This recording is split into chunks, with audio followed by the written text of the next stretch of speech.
პირველ რიგში უნდა ვთქვათ, რომ უცხოეთით უფრო შეფუთა ყველაფერი, რაც 2015 წლიდან დაიწყო ძალიან გეგმაზომიერად და ნაბიჯ-ნაბიჯ. თორე ბოლოს რაც აგვიკრძალა სოციალური რეკლამის გაყიდვა იყო, გინდა უცხოელზე გაყიდე, გინდა შინაურზე გაყიდე, არ აქვს მაგას მნიშვნელობა.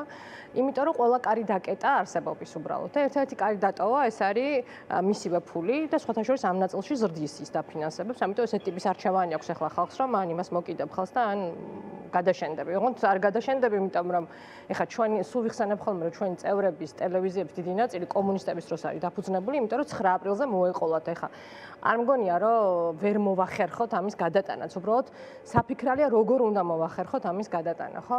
და გადასატანი უფრო აქვს ხალხს, იმიტომ რომ ბოლო პერიოდში, რასაც ზუსტად იციან რეგიონში მცხოვრებმა მოსახლეობამ, არის ის, რომ მათ სჭირდებოდათ მედიები და მედიები იქ აღარ იყვნენ.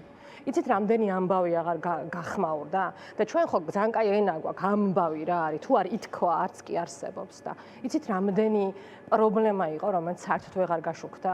მათ შორის აი ეს მინდა გკითხოთ, ჩვენ მაინც ჯერ კიდევ გვაქვს ილუზია, რომ რაღაცა მრავალფეროვნება გვაქვს. მართალია დაგვაკლდა მთავარი არხი და ნელ-ნელა მცირდება ეს სივრცე, მაგრამ აი ბევრი ამბავი რეალურად იმის გამო, რომ რესურსები აღარ გვაქვს არც ფორმულას, არც პირველს, არც კავკასიას, არც რეგიონულ ტელევიზიებს, ძალიან ბევრი ამბავი რჩება. ნაციონალურ არხებას დაიწყოს რეგიონული კორესპონდენტების შემცირებით. ესეც რეალობა იყო, ესე მოხდა. ყველა არხმა შეამცირა პირველ რიგში რეგიონებით. ამ დროს იქაც უჭირდათ უკვე მუშაობა, მათ შორის ჯერ კიდევ არ იყო მთავარი არხი დახურული, მაგალითად ქუთაისში, როცა ხალხი გარეთ იყო და ლაივის შართავს ცდილობდა, ბოლოს ბაზრების დაპირისპირება აქვს კრიმინალური, ვერც ერთი მედია იქ ვერ მივიდა და არაფერი არ გაშუქდა, ბოლოს თავისი ლაივი თვითონ წაშალა იმ ხალხმა.